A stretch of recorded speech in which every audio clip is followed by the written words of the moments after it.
Gue langsung ambil langkah mundur dan tetap waspada sembari memperhatikan gerak-gerik ular.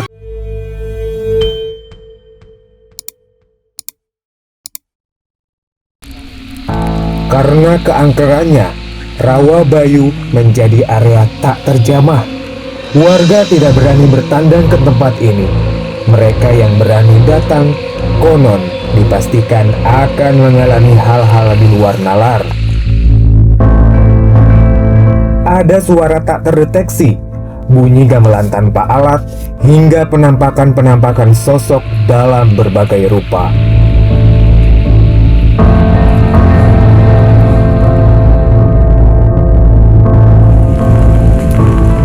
Menelusuri Rawa Bayu seperti meniti titik demi titik mistik.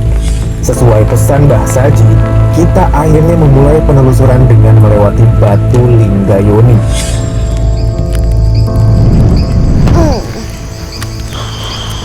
Ngapain sih pada males-malesan semua deh?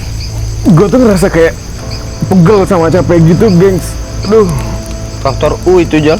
Enggak gitu, gue tuh pengen banget kayak penelusuran lagi kemana gitu kan. Kayaknya seru banget, men. Apalagi zaman-zaman, maksudnya masa-masa sekarang kan lagi musim hujan dan segala macem tuh, kayaknya pasti tempat-tempat yang kita kunjungin tuh makin spooky dan juga menantang, ya nggak sih? Oh, boleh. Oke lah. Saya mau nggak? Apa? Lu makan apa sih? Main kart? Mau dong gue. Nggak mau. Kita gimana kalau seandainya bikin lomba-lombaan yang bisa bikin balon paling gede, dia yang Apa harus aja? traktir besok. Oh, boleh. Saya nggak takut sih. Yang paling gede bikin balon, yang paling kecil berarti Yang dia paling yang kecil traktir. yang traktir. Oke? Nama juga ya. Bareng-bareng ya? Tunggu. Nggak apa-apa. Nggak. 1, 2, 3. Ayo. Lu yang traktir, Set. Lu harus traktir. Enggak. Apa itu tadi? Gue nggak lihat. Enggak, lu harus traktir. Dia lebih gede, gue kedua, lu ketiga.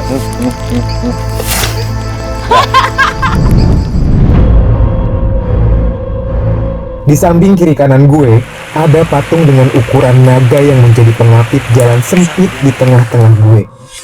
Kalau dipikir-pikir, patung ular ini beneran kayak ular piton yang gede, men. Ngelihat patung gini malam-malam, kalian bisa bayangin gimana rasanya dan seserem apa. Apalagi warnanya yang hitam legam, bener-bener bikin penampakan patung hitam ini makin horor. Gue lanjut nurunin setiap tangga di sana satu demi satu. Di tempat yang gue datengin ini emang banyak banget patung-patung yang terpasang di beberapa titik. Uniknya, semua patung ini seperti hidup, men. Gimana nggak merinding coba? Gue nggak berani ngeliatin mereka lama-lama, habis kayak hidup gitu. Gue berkali-kali merhatiin patung yang ada di tengah ini, sob. Bukan kenapa-napa, aura yang gue rasain di patung ini kayaknya beda aja. Karena patung ini letaknya di tengah-tengah, setiap gue nyorotin kamera ke patung di tengah itu, yang gue rasain mata patung itu kayak gerak-gerak sendiri. Serem banget. Aneh aja sih perasaan gue yang satu ini. Kayak perasaan gue itu bener-bener nyata kalau patung itu bener-bener matanya berkedip-kedip. Sergio, saat itu gue ngerasa kayak pas gue perhatiin itu patung, kok patung itu kayak diem-diem aja gitu. Gue langsung mikir, apa ini cuma perasaan gue aja, apa ini cuma halusinasi gue aja gitu kan. Tapi kan patung memang dia. Iya, makanya gue menyampingkan semua pikiran-pikiran gue, karena tadi gue bilang kan patung itu seolah-olah dia berkedip gitu loh, Ser. Makanya gue langsung nyampingin semua pikiran gue langsung fokus untuk lanjutin perjalanan ini. Gue dan teman-teman gue kembali ngelewatin jalanan gelap yang kayaknya nggak ada ujungnya. Kita ngelewatin jembatan warna merah. Aura di jembatan ini juga kayaknya nusuk banget, men. Gue ngebayangin yang enggak. Gimana kalau di bawah jembatan ini ada sosok aneh, kayak hewan buas atau apa gitu. Merinding bulu kuduk gue, men. Gue inget lagi kata-kata Mbak Sadi tadi bahwa yang tak terlihat belum tentu gak ada. Meskipun suasana udah makin gak beres, gue dan teman-teman gue pun tetap melanjutin penelusuran kita. Malam itu cuaca bener-bener gak bersahabat men. Hujan turun sejak awal hingga selesai penelusuran. Sepanjang perjalanan yang dilihat hanya kegelapan. Di kiri dan kanan terdapat banyak pohon besar. Serem. Lalu kami sampai ke sebuah sumber air yang dinamakan Sumber Kemuliaan. Di sini kita dianjurkan untuk membasuh muka sampai 11 kali. Gue sih nggak tahu ya apa itu artinya, tapi gue dan teman-teman gue ngejalanin aja. Sekali lagi, di mana bumi dipijak, di situ langit dijunjung. Apalagi konon katanya setiap sumber air di sini ada penunggunya. Katanya sih, disinilah Nyai Resek berdiam. Nyai Resek konon sangat baik, tapi bisa marah bila ada orang yang berperilaku tidak santun men.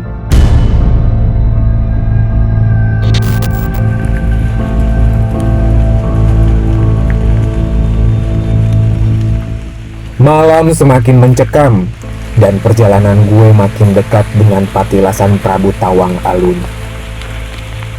Perjalanan menuju petapaan Prabu Tawang Alun emang gak mudah sob. Ditambah lagi jalanan yang gelap dan juga licin. Penelusuran gua terus berlanjut ngelewatin jalanan super gelap ini.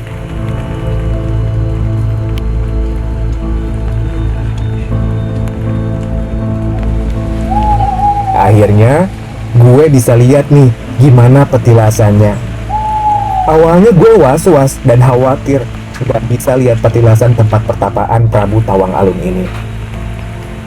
Karena kata Mbak Saji, tempat ini dilarang diambil gambarnya, lantaran bisa jadi kejadian tak mengenakan bagi pengelola lingkungan Rowo Bayu ini.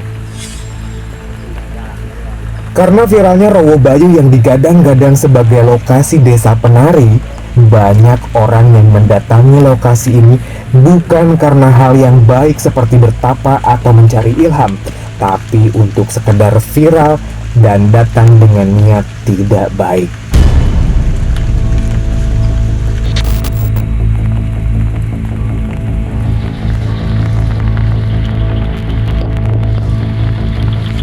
Sebelum memasuki lokasi patilasan ini, gue dan teman-teman gue diwajibkan untuk mencuci muka kita terlebih dahulu. Hal ini wajib dilakukan sebagai bentuk penyucian diri sebelum menghadap Yang Maha Kuasa. Jadi gue pun menghargai kepercayaan masyarakat di sini. Harus membersihkan diri dulu sebelum memasuki pura. Lokasi ini juga lumayan bikin gue merinding men. Berada di dalam petilasan dengan aroma dupa yang sangat kental, dengan situasi yang sangat sepi. Sunyi, rasanya tuh jelek banget men. Di sini cuma 2 orang aja yang diperkenankan masuk men. Gue dan salah satu temen gue yang membawa kamera. Men, rasanya tuh anyep banget. Gue ngebayangin yang enggak di sini. Gimana kalau dari alam ruangan berkelambu ini ada orang?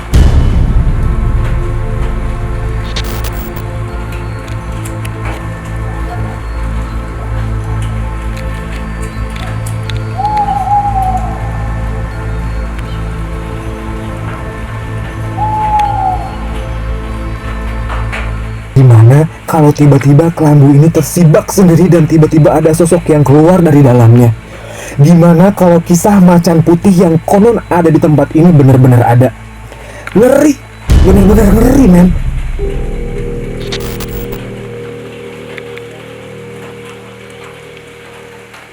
Di balik tirai itu terdapat batu bundar berukuran diameter 45 cm. Ada 2 payung yang menutupi batu keramat tersebut. Batu itu diperlakukan dengan khusus dan gak boleh dipegang umum sob. Di atasnya itu ada sajen, wangian, dan juga bunga-bunga. Diakui juru kunci patilasan Prabu Tawang Alun ini, ada banyak orang yang mendatangi lokasi ini buat meminta apapun. Bahkan banyak juga pejabat yang datang ke sana. Petinggi, Atau orang-orang yang mau nyalon menjadi anggota legislatif datang ke sini buat meminta wangsit atau petunjuk. Nah, pas gue udah selesai ngelewatin Patilasan Prabu Tawang Alun di sana, gue sama teman gue yang kameramen itu keluar, dan ada satu hal yang bikin gue kaget, men. Tiba-tiba ada ular kobra di sana. Dia tuh keluar dari balai-balai kayak gitu. Ular kobra? Terus? Yang gue nggak habis pikir adalah pada saat tadi sebelum kita masuk ke dalam, gue sama teman gue tuh sempet ngerekam gitu ya, ngambil gambar detail banget inci by inci di tempat itu, di balai-balai itu. Dan bahkan teman gue satu lagi tuh ada yang istirahat di situ. Dan gue langsung kepikiran, ini kobra beneran atau bukan ya? Gue langsung ambil langkah mundur dan tetap waspada sembari memperhatikan gerak-gerik ular tersebut. Asli, men. Gue langsung ketakutan loh pas tahu ada ular kobra di sana. Apalagi si ular ini sedang memangsa tikus. Gue nggak tahu ini pertanda apa. Gue pun berdoa dalam hati semoga nggak terjadi apa-apa sama gue. Gue yakin karena gue datang ke sini dengan tujuan baik, bukan tujuan untuk merusak atau buat sekedar nyari konten biar viral.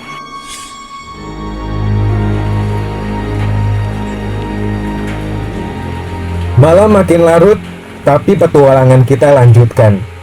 Dari Patilasan yang sakral itu, gue dan teman-teman gue kembali membelah kegelapan malam. Kali ini, kita bakalan menuju Candi Puncak Macan Putih. Candi ini lumayan mistis dan penuh dengan... Diakui sama juru kuncinya langsung bahwa perjalanan menuju candi ini emang lumayan horor, men. Apalagi, nggak siang nggak malam, di lokasi perjalanan menuju Candi Puncak Macan ini sering terjadi orang-orang yang tiba-tiba kesurupan. Gila, gue makin parno aja. Konon, di dalam candi ini terdapat banyak benda-benda pusaka yang dibawa dari berbagai daerah. Malam itu, gue penasaran sih ingin masuk candi. Tapi gak diizinin, katanya sangat fatal. Karena energi di candi ini sangat kuat. Dan tentunya nggak ada orang yang sanggup menahan jika para penghuni tak kasat mata di sana marah atau mengeluarkan energi. Ini dia penampakan Candi Puncak Macan Putih yang sejak tadi gue ceritain, men. Emang nggak ada candinya sih, tapi jangan diremehin ya sob. Aura sosok astral di lokasi ini benar-benar kuat. Gua aja yang orang awam bisa ngerasain angkernya lokasi ini. Apalagi orang-orang pintar yang punya kemampuan lebih buat ngerasain hal-hal di luar nalar.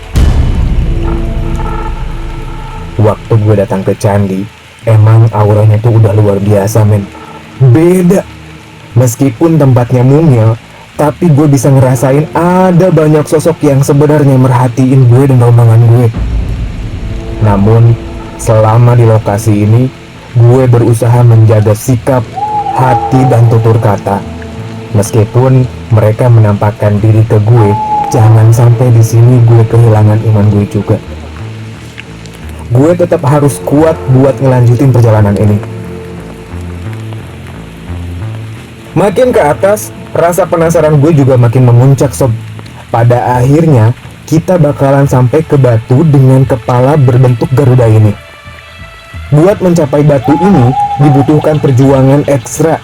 Gue harus manjat banyak batu, sampai pada akhirnya bakalan sampai di tempat batu Garuda itu sendiri. Nah, kalian lihat sendiri kan bentuk kepala Garudanya? Mungkin menurut lo batu ini buatan. Sayangnya, lo salah besar, men. Sesuai perkataan juru kunci di lokasi ini, batu kepala Garuda ini ternyata terbentuk dengan alami tanpa bantuan tangan manusia satupun, guys. Dan terbentuknya benar-benar rapi serta sangat estetik.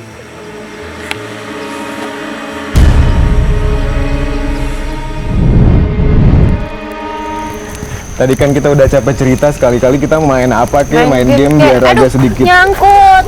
santai gitu. Yuk main. Oke. Kamu yang warna apa? Merah. Lu apa? Apa aja boleh. Lu kuning ya, gua warna hijau. Oke. Geser. Gue pertama. 5.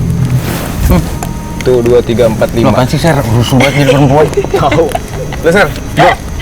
Ya ini duduknya segini dong, terus mana? Aku pakai Kenapa nggak diratain aku pakai gitu? warna apa? Enggak apa.